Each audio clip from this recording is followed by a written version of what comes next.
How's it going, everybody? My name is Tom. I am a metal musician, and welcome to my YouTube channel. Now, I did originally have another idea for my first ever YouTube video, but you know, various different things happened. I had a shit ton of technical issues, and just one setback after another, and eventually I just thought, fuck it, I'll just have to do something else instead. So I was planning on doing something more exciting than what I'm actually going to do, but fuck it. I've been holding back on this shit for too long, and I just want to get something on the channel. So today, hopefully, of day of release, will be the release day of Machine Head's new album. People who know me already will know that Machine Head have been my favourite band for best part of 15 years. As soon as I heard Aesthetics of Hate for the first time, that was the song that made me an metalhead. So today, to celebrate this awesome band's 10th album, which I cannot wait for, I thought today I would go over all of Machine Head's albums and rank them from worst to best. I mean, right, just a disclaimer, of Kingdom and Crown is not on this list, and neither are any of the EPs. So I'm just doing the full-length albums, and I'm literally just ranking them on how much I go back to them and how much I can listen to them all the way through. So, and before we go into the list, I am currently working on some somewhat decent material. I mean, this project right here is something I've been working on for the last couple of weeks, which I'm hoping to get done by Halloween. Whether or not I can get it done or not, I don't know. And also as well, usually I would do videos like this on my sofa in my music room, which is where I am now. But if you could do it, if the camera could do a slight cutaway for the moment, as you can see, it's full of shit because the tent still needs to go up in the attic because I've just got back from Bloodstock, and I did a recording session a few days later, and I just haven't been asked to put everything back. So hopefully I can get it done when I can be bothered. So onto the list, and number 9, Supercharger. I really hate to have to rank the worst Machine Head album of all time because, you know, I absolutely love this band, but I think Supercharger is probably the only album they've ever done that just didn't really do anything for me. I mean, Bulldozer's a good song.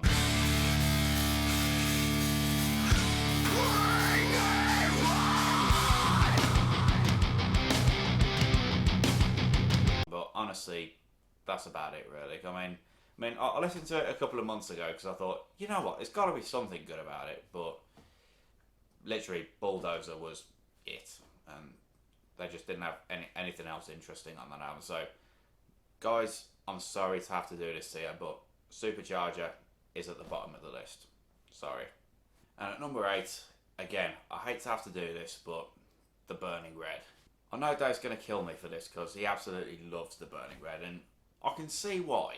I can see why he likes it, but when it comes to my personal taste, it just doesn't really do anything for me. I mean, I think From This Day and The Blood, The Sweat, The Tears, and the rest of the album just doesn't really have anything that excites me very much. And I still maintain The Blood, The Sweat, The Tears is probably my favourite song from like the Aru Luster era of Machine Head.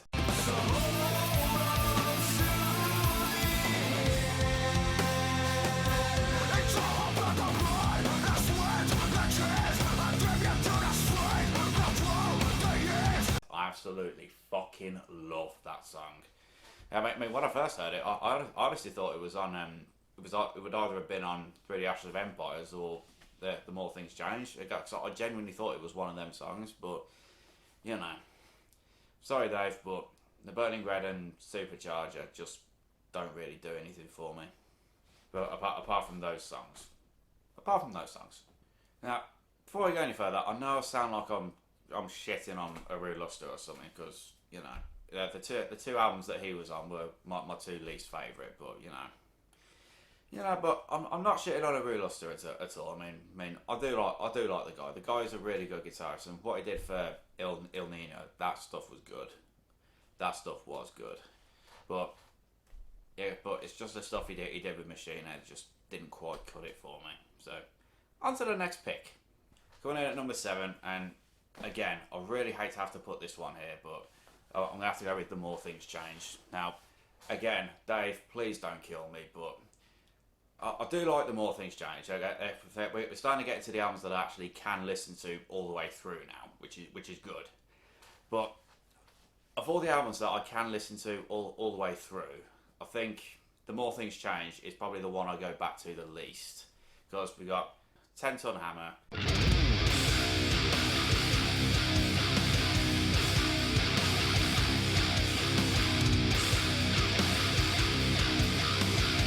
Take My Scars, and in fact, just every song on that album's pretty good. But I just don't find myself going back to that album as much as all the other ones.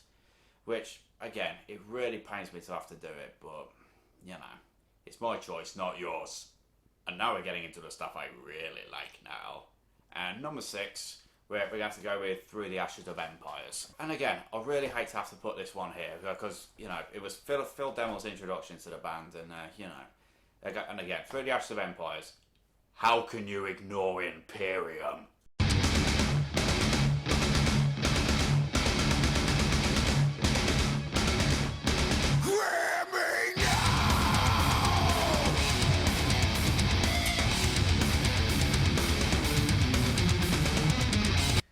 And in fact, how can you ignore a lot of things on that album? Left Unfinished was a good song. Elegy was a good song. Descend the Shades of Night, that's a really good song. I think the only song on that album that really kind of lets it down for me is All Falls Down. I mean, I don't know what it is. It's just something about that song that just doesn't really do it for me. But you know, Through the Ashes of Empires is a good introduction for Phil Demo, and yeah, Through the Ashes of Empires. And number 5, Bloodstone and Diamonds. And when this album came out in 2014, I was absolutely in love with this album, and I still am now.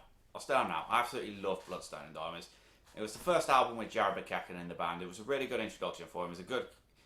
He showcased his abilities really, really well on this album. I will give him a lot of props. But over time, it's just become one of those albums that kind of just fell into the background. Not in a bad way, but you know, it was just one of those albums that I didn't listen to as much as all of the others on this list. But you know, Killers and Kings, Ghosts Will Haunt My Bones, Game Over. Those were all just fucking amazing songs. And Beneath the Silt.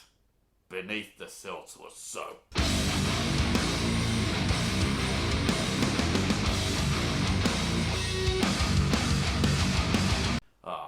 I love that song. So yeah, Bloodstone and Diamonds comes in at number 5.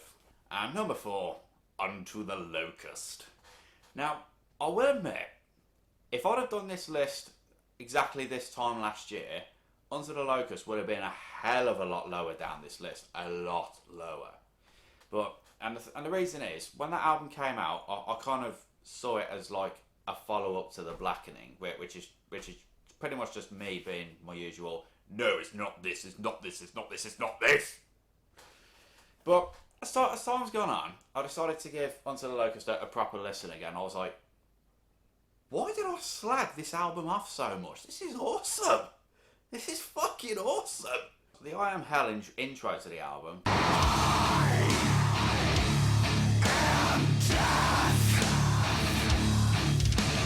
That was absolutely amazing. Darkness Within, even though it's technically classed as a power ballad, I mean, it still sounded like classic Machine Head, if you know what I mean.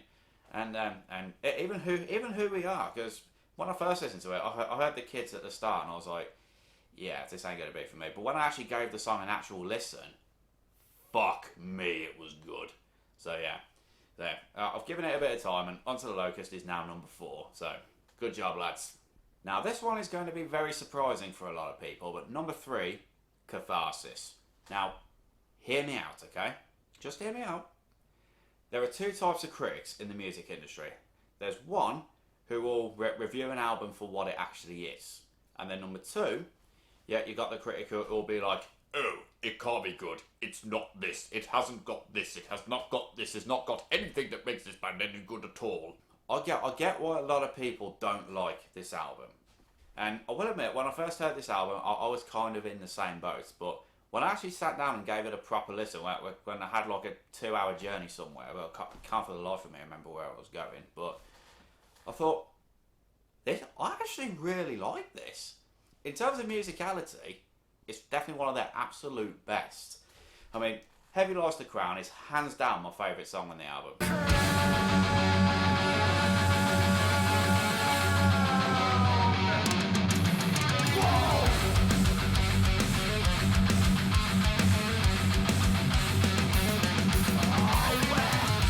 Even the title track I like. Not like typical Machine Head, but saying that, even Rob Flynn himself told the fans to lower their expectations of the album. And I can understand why he said it, and I think if everybody did actually lower their expectations and actually review the album for what it is, I'd say it's actually one of their best. And I'll refute that until I'm blue in the face. So yeah, the surprising one, and probably going to be very controversial one, Catharsis, number 3. And number 2, the classic, Burn My Eyes. Burn My fucking eyes. What an absolute beast of an album that is. I mean, you got Davidian.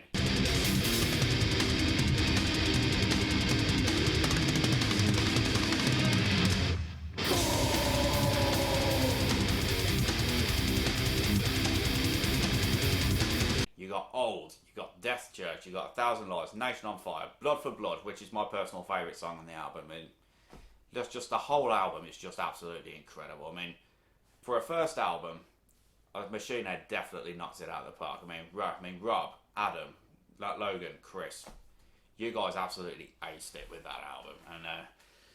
And even though it is definitely one of my favourite albums of all time, it's not. It just missed out on what is actually my favourite Machine Head album of all time. Oh, here we go. And number 1, The Blackening.